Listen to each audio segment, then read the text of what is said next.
Hey everybody, welcome in to the West Des Moines Wombats Pick'em Challenge. It is our Week 6 recap along with our Week 7 preview. My name is Mr. Gray, and we've got Marcus, Nico, Phil, DeAndre, and our very special guest, Mr. Jeremy Newman. How's everybody doing tonight? Pretty good for a Tuesday, Ryan. It's hot outside. Welcome, Jared. Hey, everybody. No complaints, I guess. No complaints. Awesome. Well, again, this show is brought to you by District 36. We appreciate everything they've done for us. They give us this platform to be able to have this little Pick'em Challenge show. It's been fun so far. Like I said, we're going on Week 7 now. District 36, though, it's located in Ankeny in the Prairie Trail District. They have their nightly social hour from 3 to 6 p.m. Monday through Saturday. So make some plans to stop by after work, meet up with some friends. They've got some great specials: $3 draw of beer, Busch Light, $4 glass of wine, $5 signature cocktail. Their flatbreads at $6, half price appetizers. That's a big one. Phil, I mean, you're a beautiful model. I just think we'll always use this photo because just look at that smile. You can tell that was a good one. I'm gonna go back during the day and maybe get some more and try to make Cheyenne do it. We need to go, all of us, and get the Sunday morning brunch mimosas. Like, what's that deal again? Dude, they have like a Mother's Day special this Sunday. Wait, is Mother's Day this Sunday? No. Wait, oh no, that's next week. It's the Yeah, next Phil, Don't do that, Phil. Never mind. Don't do that, Phil. Everyone's heart just stopped. It was like, oh, I got to get a card. Yes. So again, get out to District 36. They have a great atmosphere, great pond, great patio, great service, great, if you want to cater something, that's the place to go. District 36 in Ankeny. Check them out. Next thing we want to talk about, pretty cool thing that happened this week. KXNO 1460 AM, their Morning Rush radio program. It's from 6 a.m. to 8 a.m. They were talking about different high school sports that they think should be incorporated into the Iowa High School Union, Iowa High School Girls Union. There was no mention of rugby in their Twitter poll, so naturally we tweeted at them, and it turned into a great conversation about rugby. And you can hear us on May 5th at 7 a.m. on either 1460 AM, 106.3 FM, or download the iHeartRadio app. And you can hear where we'll be on for probably just a little segment and talk about the Wombats, talk about rugby in Iowa, high school, college, and everything that we're going on. And then we're going to hype up our first home match ever on May 8th. We've got some great news about that. Real exciting stuff. Like, no one knows what's going to happen. It's a surprise. Hope. You know what some people will be doing, but I know I won't be painting. Next thing. The next thing. The Iowa Youth Rugby Association. They run the Boys and Girls High School League because, again, it's not a sanctioned sport. And this summer, they are having a youth camp that is open to boys and girls ages 4 to 14. And they're going to have separate age groups. It's going to be a two-hand touch, no tackle camp, Sundays from 2 p.m. to 3 p.m., starting May 30th, every Sunday till June 27th, at Indian Hills Junior High. That's where we have our practices. There's going to be a few Wombats, a couple guys from Des Moines Rugby as well, that are going to lead this. And basically, we're going to teach the basics of running, passing, catching, and the general flow of rugby. And so $60 per kid. The link is below, and we will post that on our Facebook, Twitter, Instagram, everywhere. So if you have a kid from age 4 to 14, basically that's the future of rugby in Iowa is the youth. So get them involved now, get them hooked. It's a lot of fun, and we guarantee they will sleep through the night because they will be so tired of running around and playing some touch rugby. So Jeremy, what age did you start playing rugby? I know you I think you might have started before all of us. How old were you? I think, 14 years old for the Des Moines high school team back in the day. Wow. So yeah, way back when they had the 15s team. Yep, 15th club for high school. It's pretty awesome. So how many years does that put you at as a player from 14 to now? I believe, yeah, I turned 30 in July, so this is my 15th season playing. Wow. Yeah, I'm You have played half longer. my life technically has been playing rugby. You have played longer than the freshmen and sophomores in high school have been alive this I year. don't So. say that, but yeah, it's true. I would say both. And so that leads us into our interview segment of the show. Jeremy Newman joins us. He plays 8-man for us. He coaches the Roosevelt girls high school rugby team. Right now they're ranked second in the state. They're doing a great job. And Jeremy's played, like you said, he started for Des Moines Youth 15s in high school, played for the University of Northern Iowa, played on countless collegiate select side teams, men's select side teams. He was a part of the Bremer County Bucks the last 5 years, played on multiple Midwest tournament teams, made it to the national championship where he started as an 8-man. Big career. And then he's like, you know what? I'm done. I'm retired. I'm walking away from rugby. And naturally, for I think the 7th year in a row, I pulled him out of retirement.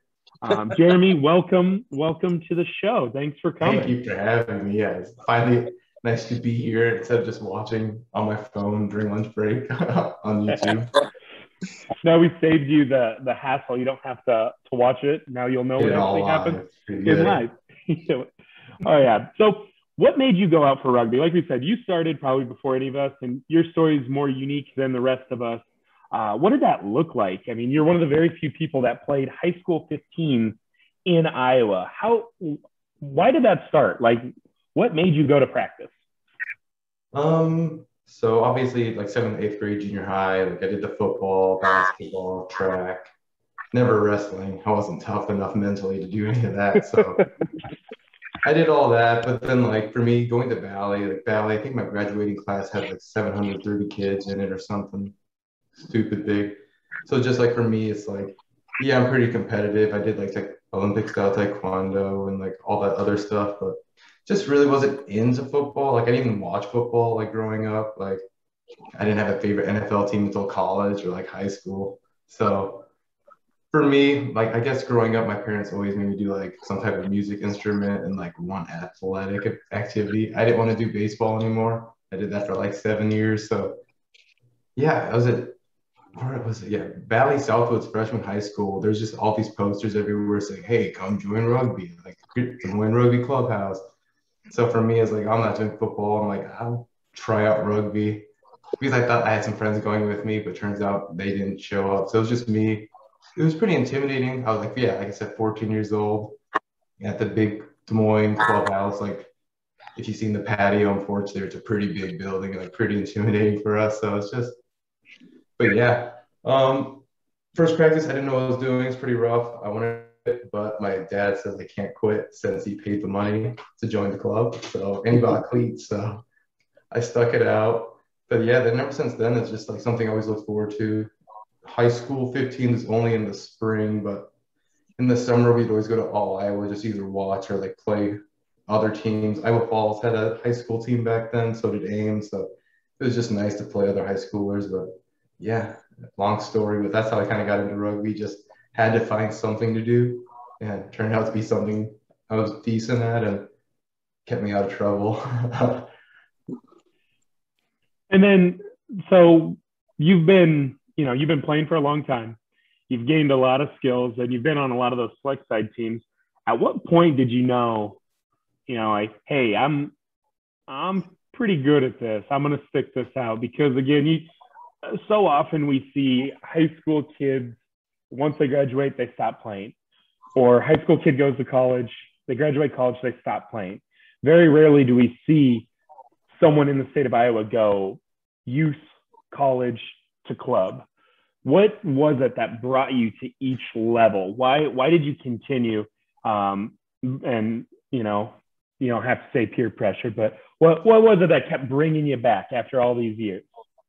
Honestly, as corny as it sounds, I think it's the friendship that I built. Like the best part about Des Moines High School 15s was it wasn't just Valley kids.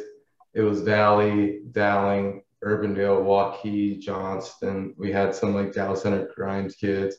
It was just so like literally like all the Des Moines schools were put together. And so for me, when I was a senior, like obviously we had some upperclassmen who graduated that went to like UNI, Iowa State. But yeah, I think it was like junior year for high school. It's like I went from being like a lock to a flanker to like scrum half. So yeah, just playing scrum half my junior year, like, hey, I'm kind of decent. I'm skinnier now. Yeah, I was kind of chunky back then. So for me to transition to like all those positions is just like I played every position at least once in high school. So I'm like, maybe I have enough skill to maybe go play in college. But for me, I think it was so easy for me to transition from high school to college is because like I had a lot of Dowling friends on the team and Valley kids. Like Eric Nichols was a big teammate of mine from the back in the day, and just same with Grant Steffen, Brendan McConville, Gimli. So I just knew a lot of people at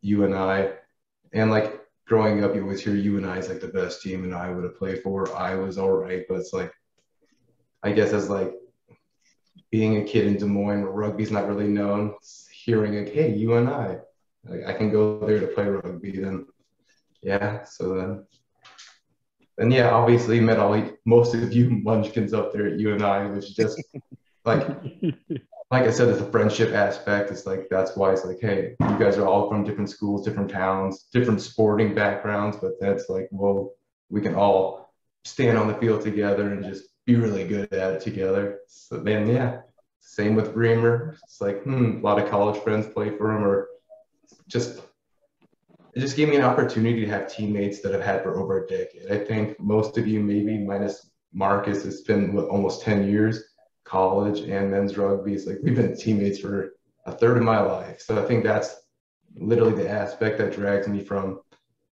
14-year-old kid to now even playing for the Wombats. You know what I mean? It's like just nice to see friends and like, yeah, different sporting backgrounds and how they translate. And yeah, rugby's a real big friendship game. So definitely. And that's one of those things where, looking back at it, it's crazy that much time has passed. And it does seem like a common thread with everyone we talk to. Rugby has a unique culture of friendship and brotherhood and sisterhood and these shared common experiences, but with people from all sorts of backgrounds, it makes it so easy to connect with people.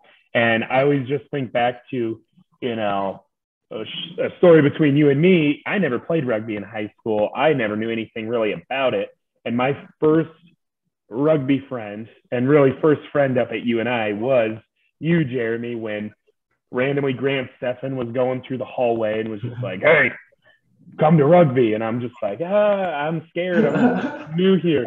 And they told me to meet in the towers in the lobby in the bottom.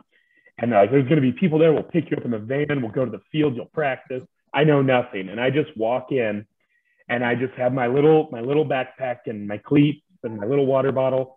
And then here's this kid, Jeremy, with his flip-flops on, laying across the bench, big old headphones on, backpack on. And you're laying on the bench. You just are like, rugby. And I'm just like, who is this? Oh my God, what is happening? I was so shy back then. This is great. You're lucky I even said anything. I was like really close about being like, nope. Like I almost just walked away and would have been done right there. It would have been gone forever. But that is kind of the founding principle of the Wombats is we're all friends. We've been friends forever, and it's just one of those things that, this is fun. Getting together, playing rugby, talking about rugby, hanging out. It makes it easy, And looking back over all these years, what are some of your favorite memories? I mean, over a 15-year career, there's probably a ton. What would you say era? I don't know. Just go. I think thankfully for me, like each level of rugby I played, I've had like pretty solid moments. So I say so for high school, back then we had 15 teams. Like we were state champions my freshman year and senior year. So I think for me, just winning as a senior obviously is a big deal in high school sports. And like, but I think the most special moment for me, yeah, in high school, it's like, yeah, we won state my senior year, but I also was on the team with my brother Brian, my cousin Ty, like cousin Jacob. So at one point, there's like 5 family members on the field, and I know some of you have been lucky enough to play with a brother on the field. It's a pretty awesome feeling. So that's high school. College, I don't know. I can't remember the years, but that year where we were ranked like top 3 in the nation, when the Northern Lights is just real good game play. We had some of the best players, I feel like the state of Iowa, obviously all on one team at UNI. We were just one team away. This Duluth. Payments, right? Just got a couple of years they've been like a big thorn in our sides, but I think just kind of reaching that level of like recognition, it's like with all those like West Coast, East Coast schools, but just seeing like UNI, like you know what I mean, from Cedar Falls, Iowa, up there is pretty awesome feeling.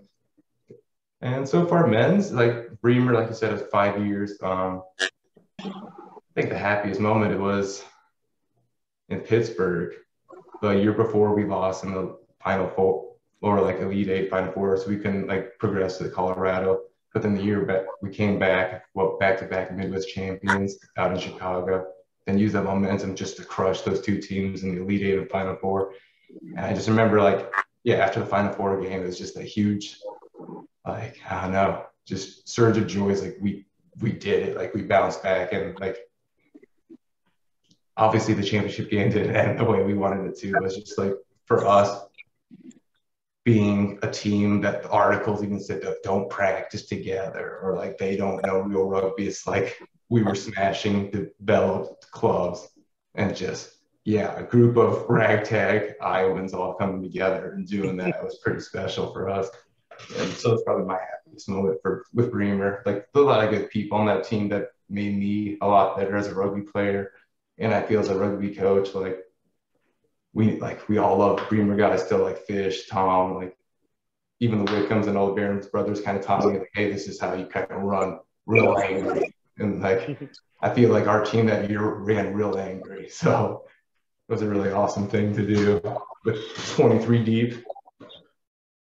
Oh yeah, that was a good season. That's awesome to see that, continued success throughout, and hopefully we continue that going into the Wombats. And also transitioning into your coaching career, you mentioned, probably the most winningest Club Iowa coach of all time, Fish, Jesse Sadre.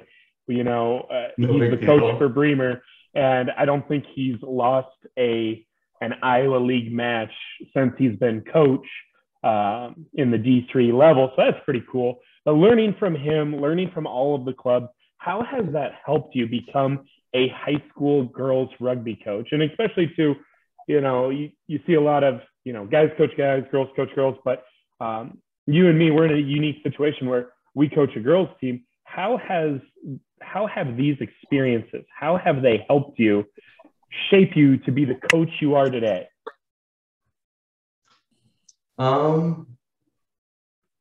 Honestly, it's like, yeah, I was pretty lucky to have coaches at every level that were really good, like not only explaining the game, but like also believing in individual players and helping them develop. Like high school, I always called Mr. Gray. It's like I had 2 amazing coaches, like Dean Higginball and like Vernstad, and like just 2 old Valley like wrestlers who just played rugby for like 8 years and just kind of stuck it out with us, and I coached us. It was just having a good foundation from like day one. I think that's what like I learned the most from like back then. It's like obviously I'm not a teacher like Mr. Gray who had like game plans, but I truly do believe like it might be old school, but like fundamentals are key in rugby. It's like, so I think that's what we try to implement every time we coach any team, like whether it be the Roosevelt girls team or back when I helped out with Dowling boys or Dowling girls. It's just if you can catch the ball and run straight, everything else comes pretty easy in rugby. So it's just trying to hammer that in. But then thankfully for me, not only like coaches I've had, but like players on the field too. Like teammates especially always have really good like insights because they're out there on the field with you. So it's like, even though they're not like technically my coach, it's like you're getting good insight from your teammates who are literally coaching you up. So like, I always bring up Bremer as an example. Like, yeah, they made me a really good player. Like, you have guys like Joe Randall back there who literally teach you how to find holes and gaps in the back line and just run through them as hard as you can, and gives you a perfect ball most of the time. So it's just like, or even like Nico goes overseas, gets some experience. Like, just then I was able to learn lineups a little better, or just like how they should work, not only 15th, but maybe even 7th transitioning. So just more examples of, teammates that I played with kind of giving me hints. And I feel like my style of rugby as a player hasn't really changed, and neither is coaching. It's always just been, hey, it's like more fun to have the ball on offense. So let's just run and gun and score as many points as we can and just have fun with it. Definitely. And I think that's something you instill in our girls over at Roosevelt, where, throw the ball around, run around, have some fun, score some points, be, selfless and share that ball and set your teammates up. And it's a simple game plan that's been successful. And I want to go back to last question I have for you. You mentioned it. At one time when you were playing, you had 5 family members all on one team.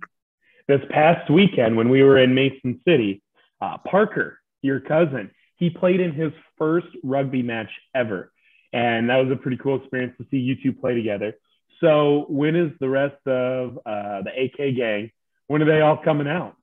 So there is rumor and speculation that Jacob Gabeline, this back surgery he's been putting off for 9 years, is might as well put it off another couple of years. Because I'm just like, there's obviously interest with our family. Like, our family's always competitive in video games, Pokemon card collecting, anything that you can be competitive in, we're pretty cutthroat with. So honestly, I think the first domino to knock over is getting Brian Newman back out. Like, there's a lot of anger in him that he could have fun with in T4. Downtown Brown, yeah.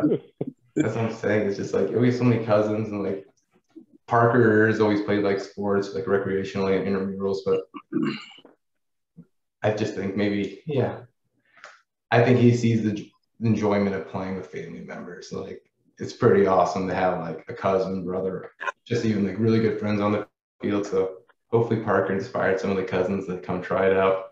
I mean, we have like 20 of us here, so we could feel that whole step squad. inside, a whole squad of the Newman family and cousins, and we come in all shapes and sizes. And usually I dominate the questions here, so I want to open it up to everybody else. Phil, what question do you have for our good friend Jeremy Newman?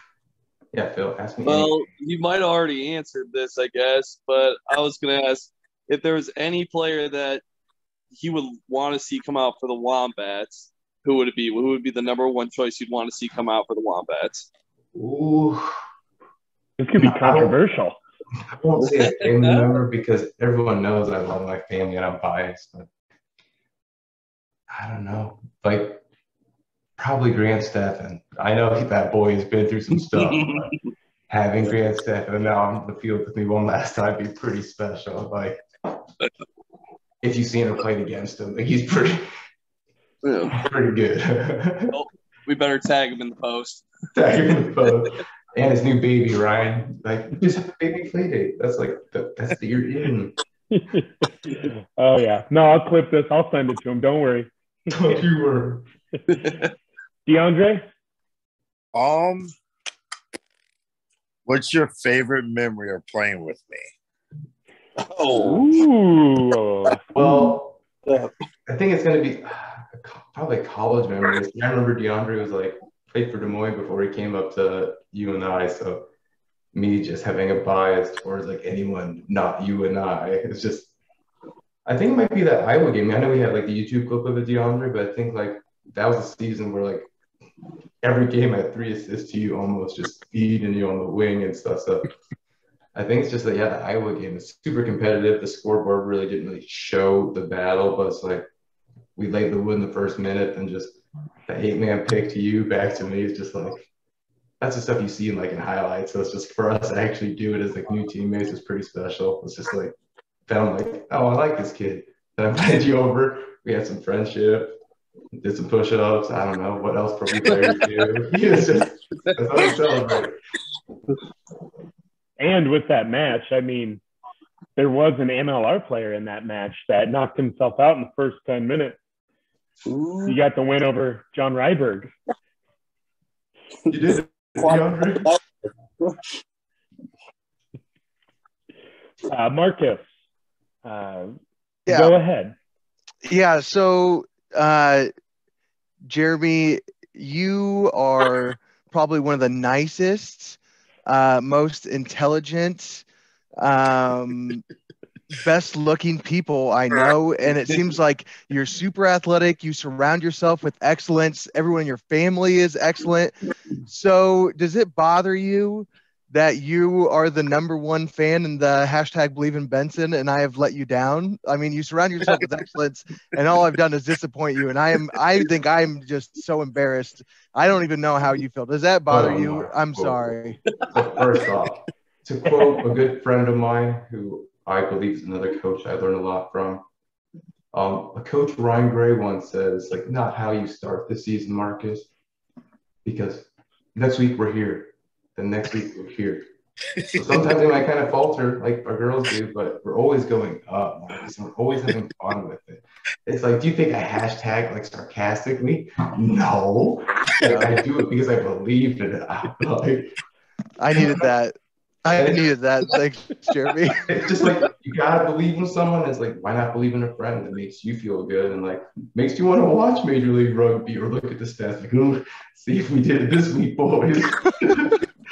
It's always hard to think all those big L's Ryan puts, the big red for the circles. Oh, like, I know. It's a lot sometimes across the board.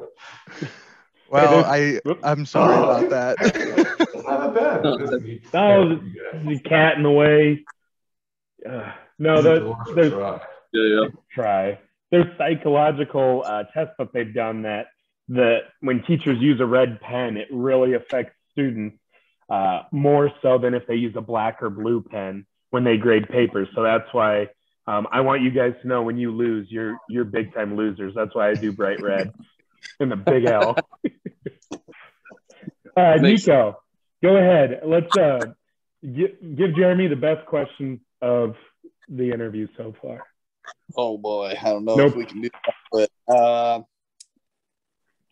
so my freshman year at Northern Iowa, you and a couple of the other boys were kind of running the team like by proxy because we didn't really have a coach. Could you like give a little bit of insight of what that was kind of like as like a leader on the team? And I think, unfortunately, I think a lot of Iowa teams at one point in their careers have played for like a team that's literally, like you said, a proxy or just a bunch of older guys who have more experience coming together and being like, hey, this is our situation. Like we can do it. Like we're obviously competent enough, but thankfully for me, like that year especially, it's like not only was it me, like Phil, you, DeAndre, Ryan, or like even like my other cousin, Alec Lang, twin dragon of mine.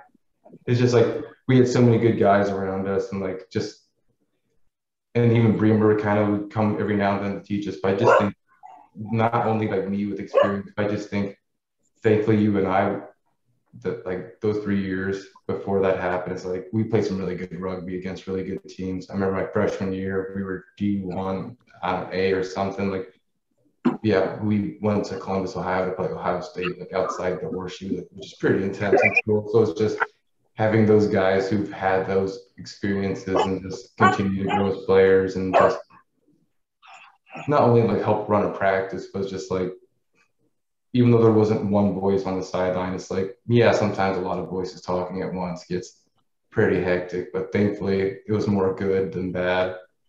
And not even just the people who talked, it's just a lot of leaders by example. Like I would joke, like, or always like tell Mr. Grace, like Kahuna or Alec Lang was like probably the best kind of leader by example. It's like he'd be your friend and everything, but when you saw a leader playing his heart out, it's like, it's hard not to want to play with them just like that. And yeah, just kind of unique experience, just kind of working with your friends, trying to force something to work. And thankfully, we got it to work pretty well for those couple of years. But yeah, I think it all made us better players and coaches. Even like I think from that team, we have how many high school league coaches from that team? It's like I think almost everyone in this chat that went to UNI was on that team and is now coaching at some point or has coached. Oh yeah, that it may not have been ideal then, but it really has helped us kind of shape our careers and help us transition into the coaching world. And so when we move forward here, we're going to take a look. And thank you, Jeremy, for sharing your story with us. I know we could probably spend hours, diving into each experience. And all the friendship, yeah. All the friendship stories and all that. But we'll save that for another day because maybe we'll have a season 2. We'll see what District 36 says. I don't know. We got to save some of those good stories. And so moving ahead here, is there one team in the MLR that you find yourself rooting for, or is it just straight up whoever Benson believes in, you believe in? What's that look like? Benson believes in, honestly, it's like sometimes I'll be a Houston SaberCat fan, and sometimes they're like, no, let's not be those fans because I'm letting us down. But it's just, but like even just this, it's like, man, there's a lot of 4 and 2s. So I'm just glad Benson, we did it. We're not DeAndre or Mark. I don't want to be either of those two. That's a lot of big reds. We have the same record. Hey, we're on a hot streak right now, Jeremy. There's a lot of W's where I see DeAndre. And so in that first match of the week, we had NOLA Atlanta. Marcus, what was the story? I didn't get to watch this game to really break it down, but I kind of predict this was going to happen. Atlanta came off 2 hard losses to New York and Austin, who are now like kind of jumping up the conference board. Austin, I think, is turning out to be a lot better team than we anticipated, especially at the beginning of the season. They went from not being able to finish a game to now being able to take control and finish games. So like a loss to them. And then obviously New York is the best team in the league. So it's like, I think Atlanta was hungry for a win. I think, I still think they're one of the better teams in the league. So I think they were due for this win. Oh yeah. And that was the underdog pick for us there. So pretty big blow to most of the people in here, but except for you and Nico. And then moving into the next one, San Diego at LA. Phil, what was the story? It's been the same story week in, week out with, LA Giltini's just absolutely dominating, So then, Nico, we have Utah. Oh, sorry, there's more? It's just – that was basically about it. Like I said, same old story. LA Giltini's just absolutely dominating everybody they play. Doesn't really matter seeing who they play. They're going to win. So their highlights were insane. They had 2 tries in like the first 2 minutes. And some of they're off of a line out using their pack into their back line. Like it is some high level, beautiful rugby. Like they're at another level. They're going to have bandwagon fans just coming out of the woodwork and just people are just going to be buying their merch and supporting them all over the place. I would never stoop so low. You would advertisements. No thanks, Mr. Gray. I just want free stuff. No. But yeah, same old story. And then, Nico, what happened? You almost had a perfect week. What's going on? Man, well, it felt good. Felt good looking at those scores all week. But playing in Utah, these teams put up over 40 each, which is saying something. It was very electric going back and forth. Houston played really well inside, like a lot of really hard line runs, breaking line. Their 10 actually had 3 tries himself. I think his name is escaping me, maybe Povey. But Utah's backline was just absolutely salty, especially the dominant duo of Mikey Teo. Fullback. Yeah. And Cruz out there. Their wing. I think they combined for they had their hand in about six tries or so. It was Teo was in on 5 himself alone. Yeah. So at the end of the game, obviously Utah came out on top. Utah is now in third and Houston in fifth in the Western Conference. So we'll see what that looks like going forward. Definitely. Very interesting matchup. There was a lot of people online on Twitter talking about defense is optional this year in the MLR. We're seeing a lot of high-scoring matches, and it was kind of interesting, and people are kind of debating on why are there so many points being scored. Is it bad defense, good offense? Is it a conspiracy? So more people will watch the MLR because it's more exciting. You know, who knows? But I don't know. It makes it more fun. I like it. And you do too. I do. Yeah. If you want, I would say, you know, maybe that whole COVID thing, they weren't able to get together and get their defense part. Maybe we'll see the second half of the season, though. The defenses will turn. Definitely. And then the next match, we had Toronto at Marcus's top team in the league, which lost. He was the only one who picked that. And Justin was on the call for that one. Justin is getting married this Saturday. Congratulations, Justin. That's why he's not with us tonight, because I guess he's kind of busy, like doing stuff for it. I don't know, but yeah, I think here, what? Okay. He called me. He told me and just told me that the reason Toronto won is like they are the team who a lot of people thought they were at the beginning of the year. They finally are clicking. I mean, they've had the pieces. A lot of those national players, a lot of guys have played together. It's just what they wanted to happen is happening. It took some time to get it working and to try to find the exact mix. You're seeing it now. Moving into the next match, we have the Free Jacks and Old Glory. And then I was going to talk about that one. That one split us. That was the biggest split. That was a great match for Old Glory. They were able to be putting up points quickly. It looked like it was going to be a close match, but then they started to pull away. Their set pieces really were making a difference, maximizing off of penalties, taking penalty kicks early to just kind of put the points on the board, get the ball back, and reset their phases, and they were able to pull away. Moving on, though, the last match, we all picked Austin. D, what was the story in that match? Seattle just sucks. I mean, I think they still have a hangover from those championships, and they have no offense. They can't score, and they can't stop them on defense. So I think they're just going to keep losing this year. Yeah, I mean, it seems like, and I think Austin's a lot better than a lot of people thought they were going to be, definitely.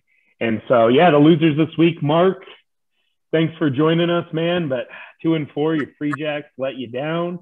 And then Justin and D, the three of you will be doing the hottest chip challenge. We'll mail Mark his in the mail. We'll see what happens. But, yeah, how do you guys feel about the hottest chip? You know what? I've done all these hot things. You think I'd be used to it, but I'm still afraid. At least it's just one, you know. And also, too, Jeremy has a hard out. He told me before everything. He has to leave us now. He's in high demand these days. It was very difficult to book him through his agent. It took a lot of work. But we only got him for this. I mean, I told him 20 minutes. It's been 45. Jeremy, thank you for joining us. Can you give us some parting words and some thoughts before you go?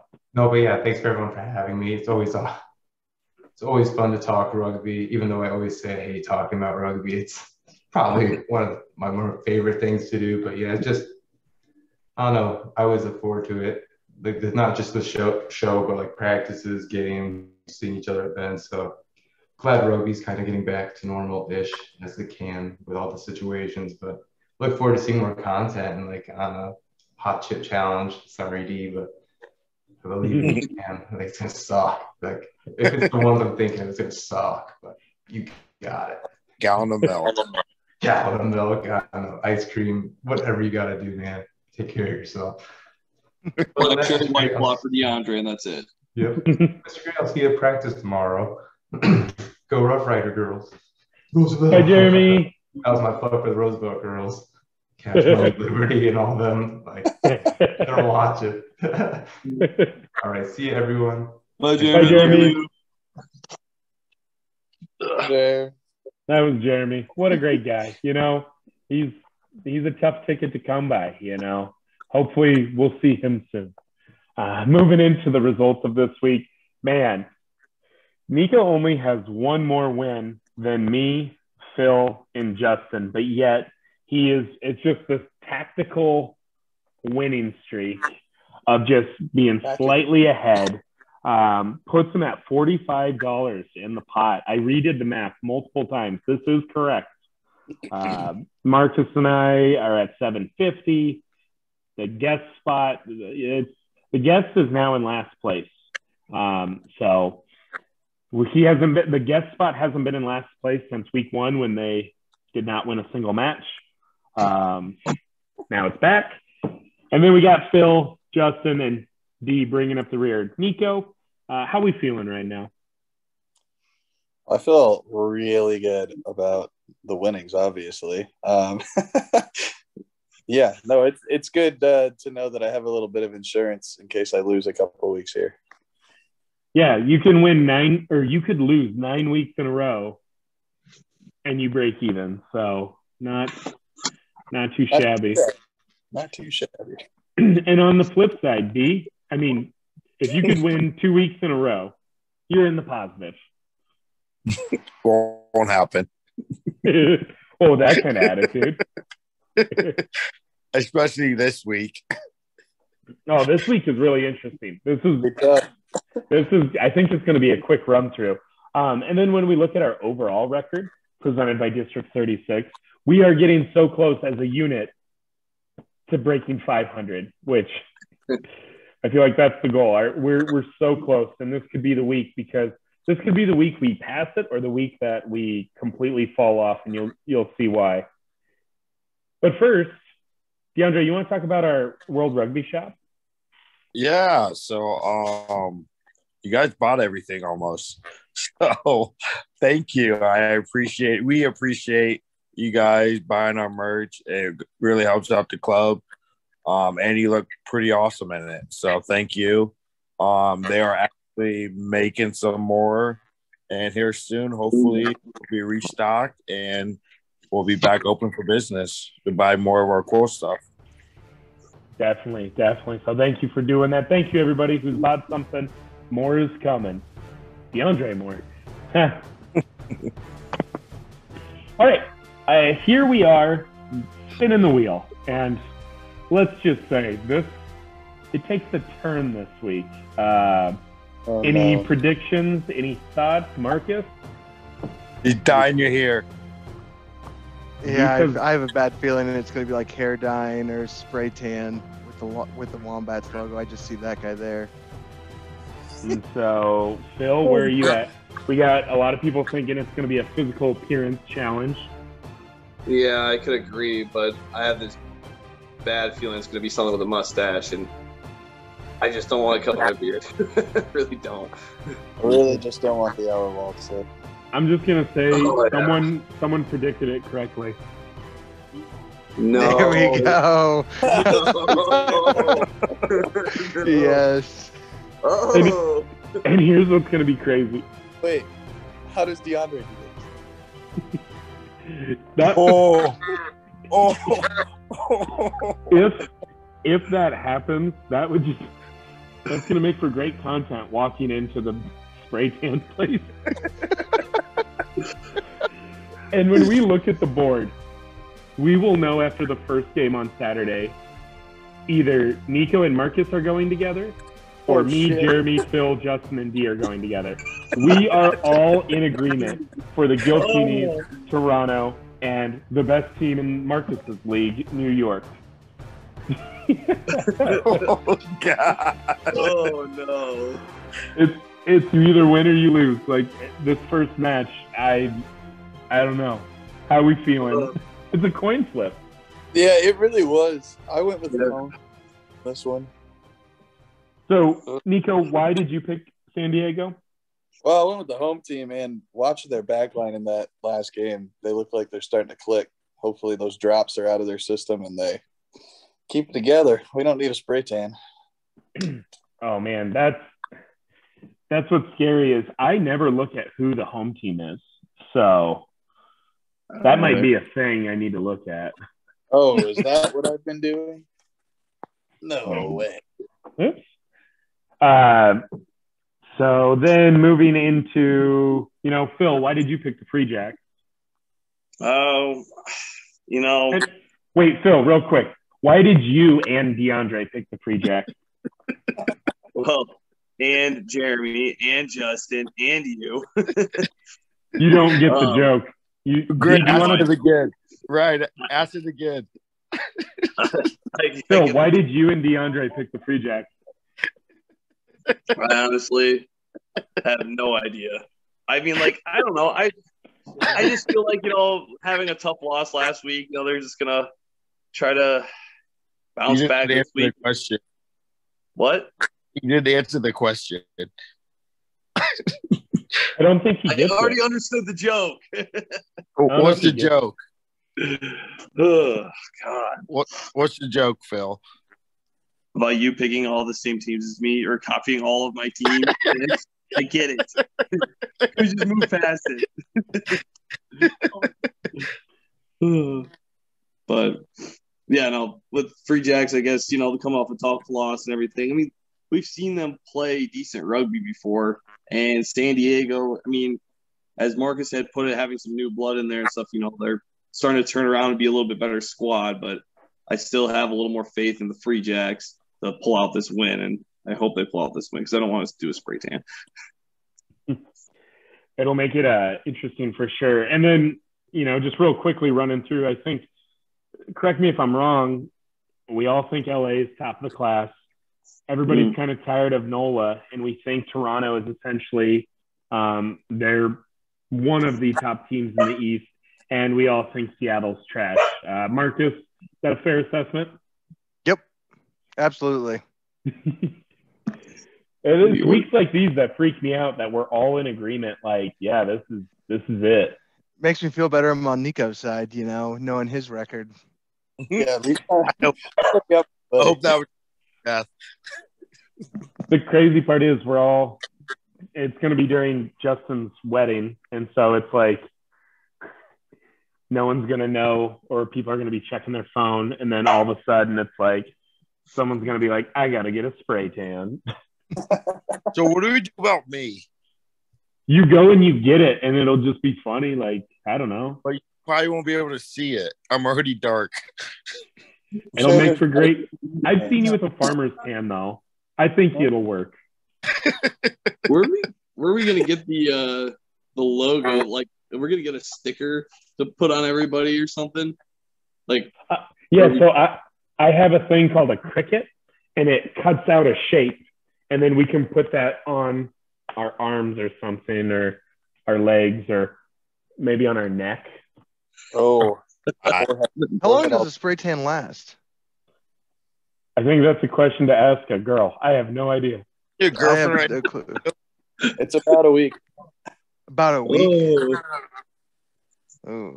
It's a good thing I do manual labor for my job. Yeah, it's a good thing I can work from home. I think this could be some of the best content we've had. Going into public as 3 or 4 or 5 grown men, we're all getting matching spray tans. We all have no idea what we're doing. I think it could be pretty funny, but also suck. God, I hope it's Marcus and Nico. Definitely. And moving on here, we did have a match ourselves, and we played River City. It's Mason City. We had Mark Long on last week. Great host. He was right. The social was fantastic. We appreciate the hospitality. Great match. They got the nice jerseys based off of the Free Jacks. That's a really clean kit they have with the white collars and the red, white, and blue. It was a great day of rugby. Final score was 79-25. I feel like that score doesn't really explain how that match went. It was a very physical match. Nobody scored a try in the first 15 minutes. It was 0-0. Hard hitting.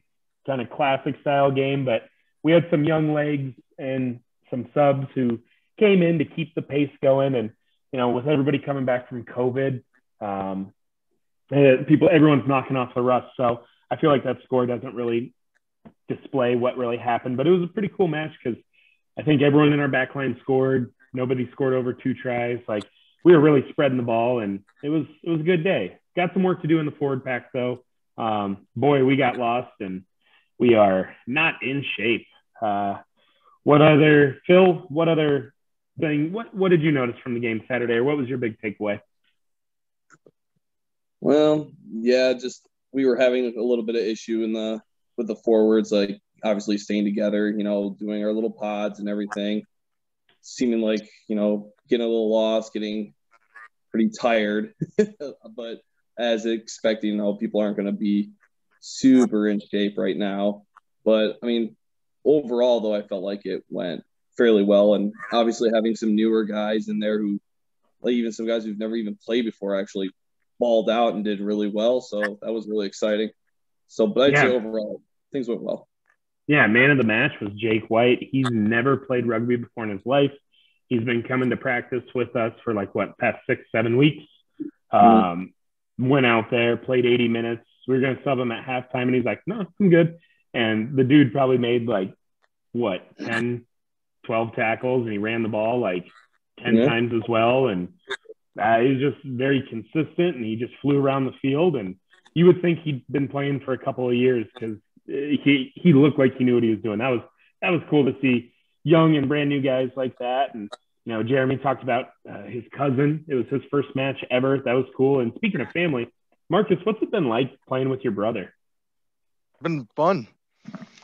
It's like, it's kind of interesting. It's like, so Spencer's between Isaac and I. Spencer and I have always played sports, been on similar teams, played in high school together. We're always about the same age. Never really got to play anything with Isaac. He's actually the one who got me into rugby, going up and watching his games at UNI.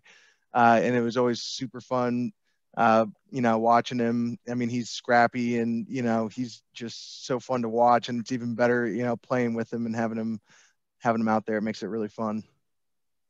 Definitely. No, it looks like it because both you guys, I'm looking through the photos and what is it with you two? You guys are smiling in 3/4 of the photos. You look like you're in pain, but it's like the Snapchat or TikTok filter where it's just you're just running around the field smiling, but the rest of your body is I'm really tired, but I'm just happy to be here, guys. Right, exactly.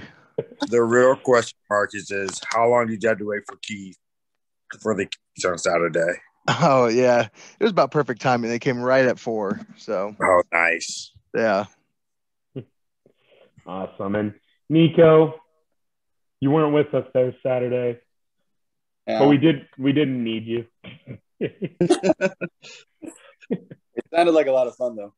Good to hear good things, and glad that we have stuff to work on. It wasn't fun. Yeah, I heard you have fun. That was your own fault from Friday night. Oh. I think too, just last thing here while we wrap this up. I think one of the coolest things is now we have 2 matches under our belt, and just to be back on the field with another club, the level of just friendship, camaraderie, just you see both Cedar Rapids and River City. We took team photos. We're with River City in this one. They were just great hosts. It was great to just share a beer, share stories, share a hot dog. We didn't actually share hot dogs. We had our own, but you know what I mean. Maybe someone did. I don't know. Excellent cheese soup. You and Luke did? What? No, I said that excellent cheese soup.